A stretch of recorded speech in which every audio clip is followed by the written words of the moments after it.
Hello everyone, welcome back to my channel. आज है 17 जून और हम लोग पढ़ेंगे 17 जून के सभी इम्पोर्टेंट करंट अफेयर्स के क्वेश्चंस को और साथ ही सभी क्वेश्चन से जुड़े इम्पोर्टेंट फैक्ट्स भी डिस्कस करेंगे। तो चलिए स्टार्ट करते हैं आज का सेशन। आज का पहला सवाल है, विश्व बुजुर्ग दुर्व्यवहार जागरूकता दिवस कब मनाया जाता है? तो हर साल 15 जून को विश्व बुजुर्ग दुर्व्यवहार जागरूकता दिवस मनाया जाता है। इसका उद्देश्य है बुजुर्ग नागरिकों द्वारा सामना किए जाने वाले दुर्व्यवहार, शोषण और उपेक्षा को उजागर करना और उससे निपटने पर ध्यान केंद्रित करना। साल 2006 में पहली बार INPEA और WHO द्वारा यह दिवस चिन्हित किया गया था। अब INPEA क्या है? तो international network for the prevention of Elder abuse, बुजुर्गों के साथ दुर्व्यवहार की रोकथाम के लिए अंतरराष्ट्रीय नेटवर्क। साल 2011 में संयुक्त राष्ट्र महासभा द्वारा इस दिवस को औपचारिक रूप से मान्यता दी गई। साल 2025 के लिए इस दिवस की थीम है दीर्घकालिक देखभाल सुविधाओं में बुजुर्गों के साथ दुर्व्यवहार को संबोधित करना डेटा और कार्रवाई के माध्यम से। अब बुजुर्गों के साथ कैसे दुर्व्यवहार हो सकते हैं? तो मनोवैज्ञानिक तौर पर, शारीरिक या फिर वित्तीय या फिर उपेक्षा करना इत्यादि इनमें शामिल है। तो आंसर हो जाएगा ऑप्शन डी 15 जून। अगला सवाल है, हाल ही में औद्योगिक विकास को बढ़ावा देने के लिए उद्योग क्रांति नामक पहल किस राज्य सरकार द्वारा शुरू की गई है? तो उद्योग क्रांति हाल ही में पंजाब सरकार द्वारा औद्योगिक विकास को बढ़ावा देने के उद्देश्य से उद्योग क्रांति नामक पहल की शुरुआत की गई है, जो कि भारत का पहला राज्य स्तरीय औद्योगिक सुधार पहल है। इसमें 12 अग्रणी पहल शामिल हैं। इसका मुख्य उद्देश्य है औद्योगिक प्रक्रिया को सरल बनाना, समयबद्ध स्वीकृतियां सुनिश्चित करना और निवेशक अनुकूल शासन प्रणाली को बढ़ावा देना। तो आंसर हो जाएगा ऑप्शन बी पंजाब। तो अब पंजाब भारत के उत्तर पश्चिम क्षेत्र में पड़ता है। पंजाब की राजधानी है चंडीगढ़। यहाँ के वर्तमान मुख्यमंत्री हैं भगवंत मान सिंह। यहाँ के वर्तमान राज्यपाल हैं गुलाब चंद कटारिया। पंजाब को 5 नदियों की भूमि के रूप में भी जाना जाता है। दरअसल पंजाब का फारसी में अर्थ है 5 नदियों का क्षेत्र।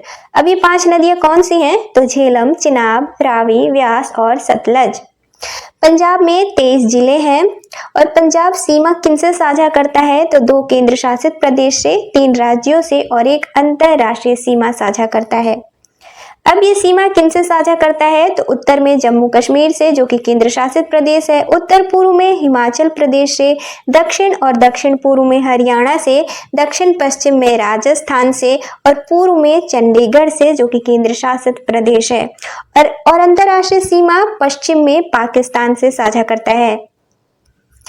अगला सवाल है, हाल ही में श्रीमंत शंकरदेव पुरस्कार से किसे सम्मानित किया गया है?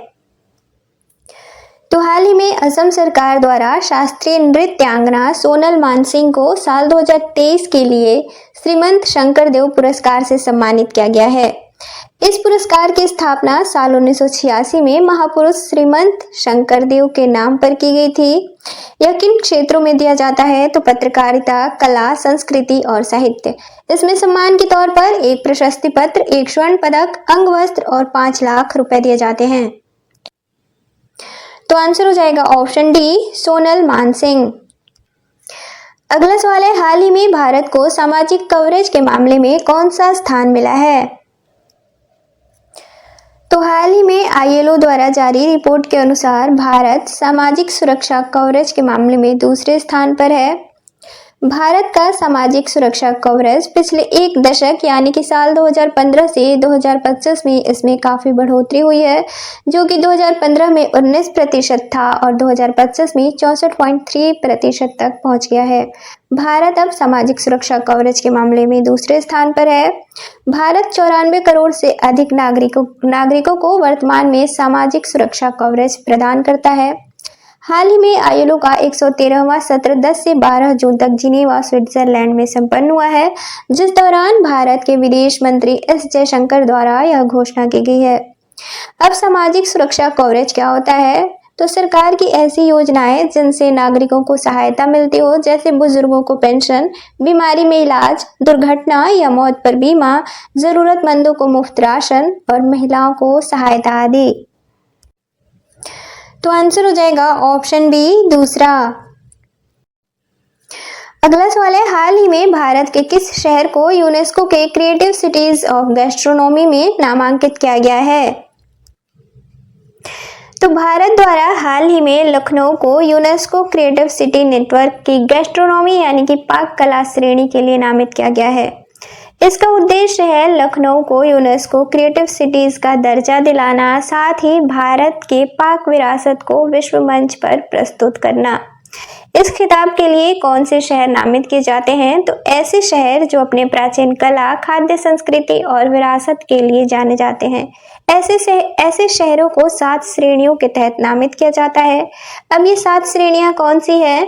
तो शिल्प और लोक कला, दूसरा डिजाइन, तीसरा फिल्म और चौथा गैस्ट्रोनॉमी या पाक कला, 5वां साहित्य, 6ठा मीडिया आर्ट्स और 7वां संगीत। लखनऊ उत्तर प्रदेश की राजधानी है। इसे नवाबों का शहर भी कहा जाता है। लखनऊ के फेमस व्यंजन है टुंडे कबाब, गलौटी कबाब, इदरिस बिरयानी, दम बिरयानी, वाहिद बिरयानी, चूड़ा मटर, दुर्गा के खस्ते, वाजपेयी की पूरी, बजपाई की पूरी, मोतीचूर के लड्डू, मलाई पान, कुल्फी, दस्तरखान बिरयानी इत्यादि। अब यूसीसीएन तो यूनेस्को क्रिएटिव सिटीज नेटवर्क, इसकी स्थापना साल 2004 में यूनेस्को द्वारा की गई थी, यानी कि संयुक्त राष्ट्र शैक्षिक, वैज्ञानिक एवं सांस्कृतिक संगठन द्वारा।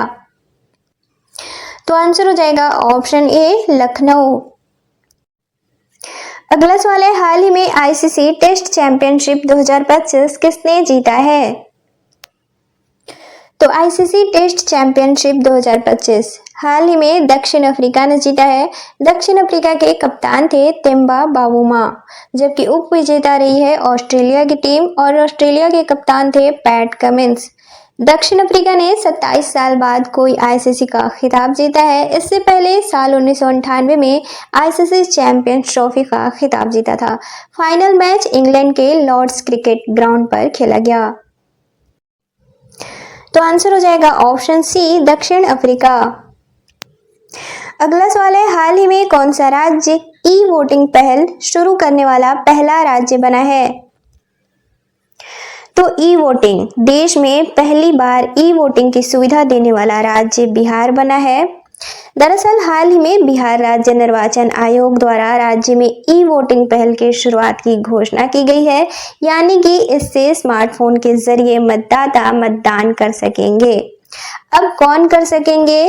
तो जो 80 वर्ष से अधिक आयु के बुजुर्ग होंगे, या फिर गर्भवती महिलाएं, या दिव्यांग और गंभीर असाध्य रोगों से पीड़ित मतदाता, या फिर ऐसे प्रवासी बिहारी जो काम की वजह से शहर से बाहर रहते हैं।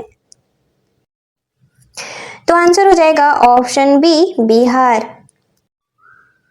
अब बिहार, तो बिहार की राजधानी है पटना। यहाँ के वर्तमान मुख्यमंत्री हैं नीतीश कुमार। हर साल 22 मार्च को बिहार दिवस के रूप में मनाया जाता है। साल 2025 के लिए बिहार दिवस की थीम थी उन्नत बिहार विकसित बिहार। बिहार में 38 जिले हैं। सबसे नवीनतम जिला है अरवल। बिहार में विधान परिषद की सीट है 75, विधानसभा की सीट है 243। हाल ही में बिहार के गया जिले का नाम बदलकर गया जी कर दिया गया है। और हाल ही में खेलो इंडिया यूथ गेम 2025 का आयोजन बिहार और नई दिल्ली में किया गया था। अब कुछ और सवालों को वन लाइनर के तौर पर देखेंगे। तो पहला है, एल्बिनिज्म जागरूकता दिवस किस दिन मनाया जाता है?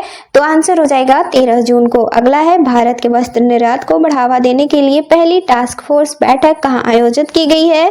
तो नई दिल्ली में। अगला है, म्यूनिख में आयोजित ISSF विश्व कप में सिफत कौर ने कौन सा पदक जीता है? तो कांस्य पदक। अगला है, भारतीय तटरक्षक बल ने किस शहर में अपतटीय सुरक्षा समन्वय समिति के 137वें सत्र की अध्यक्षता की है? तो नई दिल्ली में।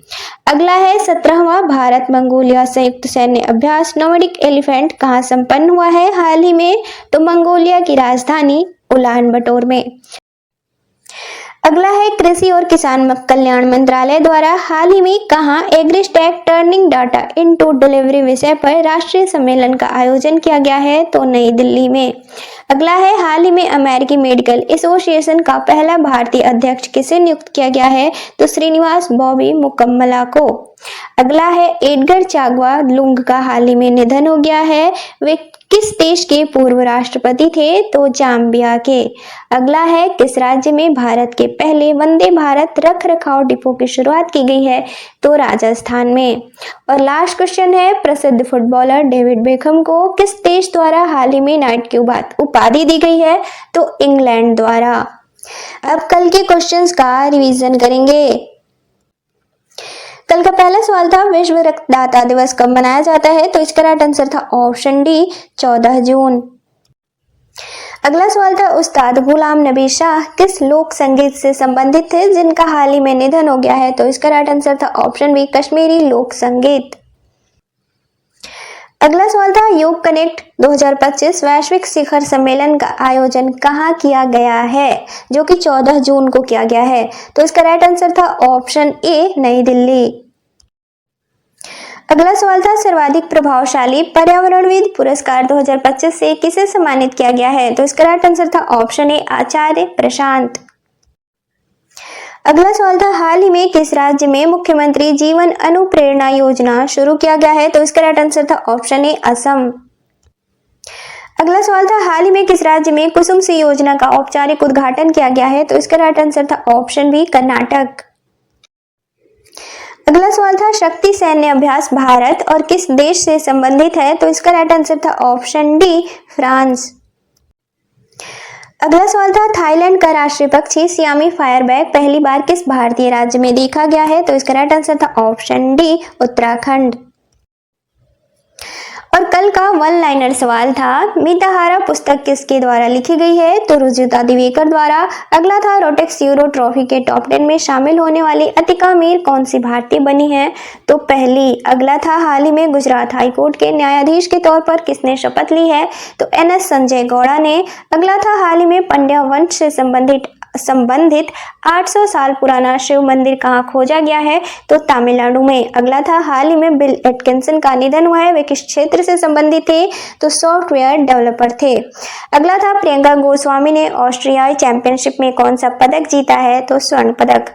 अगला था हाल ही में फ्रेडरिक फोर्सिथ का निधन हुआ है, वे कौन थे, तो उपन्यासकार थे। अगला था हाल ही में प्रदीप नरवाल ने संन्यास की घोषणा की है, किस खेल से संबंधित थे, तो कबड्डी। अगला था हाल ही में स्पेनिश ग्रैंड प्रिक्स 2025 का खिताब किसने जीता है, तो ऑस्कर पियास्त्री ने।